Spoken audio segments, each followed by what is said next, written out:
Armando Bacot has announced his return to North Carolina.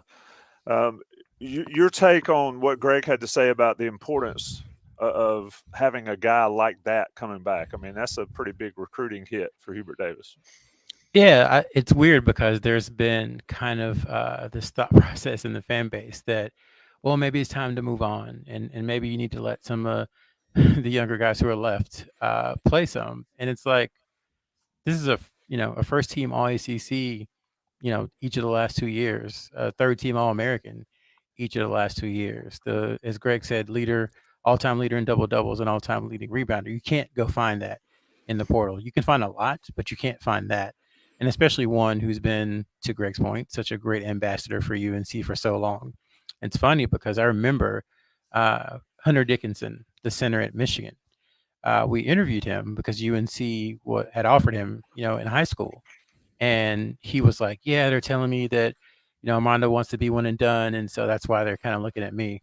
And it's like, here we are, 4 years later, and both of those guys could be in college next season. So to Greg's point, it just shows the how things have changed. Folks who didn't like NIL, this is a good thing, I think, for UNC. I would venture to say that without NIL, Armando Bacot would not be coming back this season to use his COVID year. So you have to look at everything as a whole and say, North Carolina checked the box as far as getting Bacot back. And that's kind of the start of a positive postseason because it has been quite a 10 days for them. So this is maybe the start of the positive momentum. Absolutely. You mentioned NIL. I'd venture that those guys weren't back last year if there wasn't NIL. So it certainly has its positives. I think North Carolina's benefited a great deal from the NIL deal. But Sherrell, sort of break down the process here a little bit. Of course, folks listening know I'm going to say Johnny T-shirt and JohnnyT-shirt.com and the 10% discount you get from being an Inside Carolina Premium subscriber. And this last 10 days is worth its weight in gold from Sherrell's scoop and all that going on the boards. But sort of give us a 10,000-foot view of Bacot's decision to come back and the process getting to today, March 22nd, it being announced. Well, honestly, we'd heard probably 4 or 5 weeks ago that this was the likely outcome.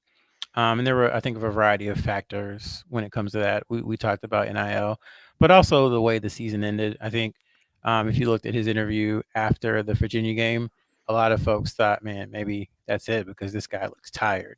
I think more so than anything was that he didn't really want to go out that way. So when you combine the fact that we can be honest, he's not really an NBA prospect at this point. So combine that with the ability to make money from his name, image, and likeness with the way the season ended. And I think this was a natural result. After the season ended, a lot of guys, it was spring break, so a lot of players went away to kind of just get away from everything because they've been in a grind really since late September with maybe a few days here or there away from basketball. So just to reset, retool, rethink, meditate, do whatever they need to do.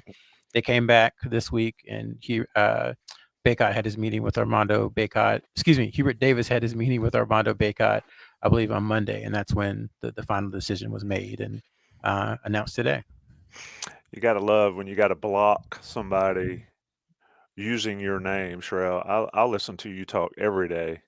And by the way, that's not my screen name in YouTube. So you're blocked. Greg, to the point Sherrell made about being not wanting to go out that way.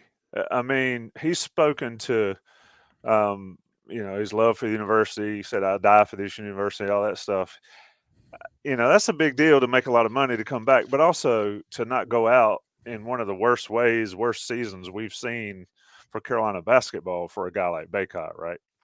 Yeah, for sure. And I kind of go back to Roy Williams. If you listen to his retirement press conference, one of the things that he said was the 2020 year was not going to be his last year as head coach. He was not going to retire that year because of how poorly it went.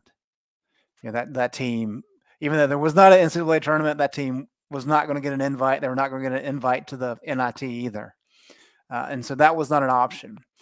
And that's that kind of resonates with what Armando's talked about. And I think that's important because they had such high hopes for last year.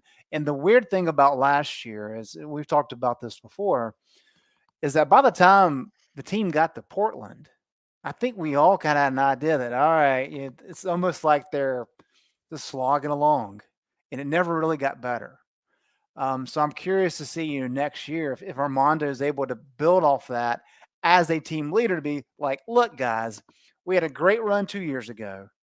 We were 20 minutes away from the national title, and we just kind of stuck it in the mud the following year. Let's not do that again. Let's be better than that. And I think with him, his stature, both physically and just his presence overall, in terms of what he's accomplished and what he means to the program, I think he's a guy that can be that leader to say, we are not going down that road again. We are going to be better. And you learn from shared experiences, and you learn from hard times. And that's what this past year was. And so I think he really has the opportunity to kind of cement himself as this grand Tar Heel player, with how things play out next year. Because look, as we've seen this week, there's going to be a lot of new faces in Chapel Hill. So you need a guy like Armando to kind of pull everybody together.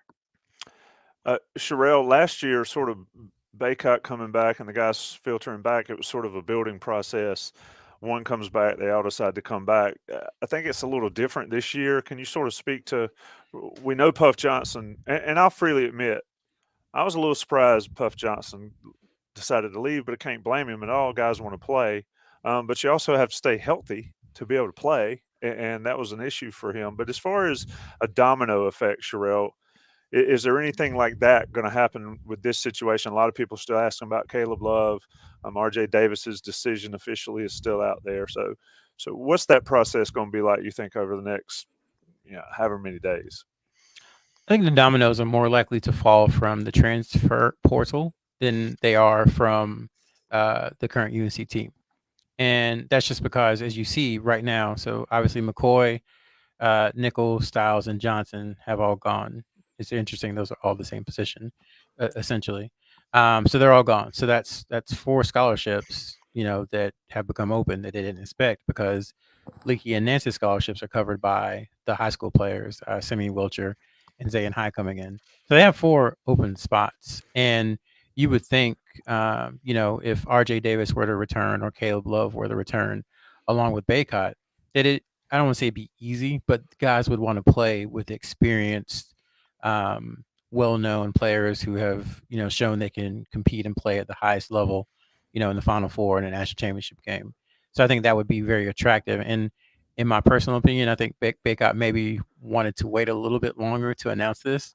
I think with the way the week is gone, that they needed, similar to what Drake May did, they needed to show, okay, he's coming back, so that the guys in the portal knew that. And so now Carolina can go out and recruit and say, hey, we got to, who else can say they have a third-team All-American big, consecutive years, first-team All-ACC big coming back in the middle. So I think that is where you see kind of the domino effect more so than on the current team. And plus, as we all know, Bacot has a big personality, and he's pretty well liked. And there are a lot of players who would want to, play with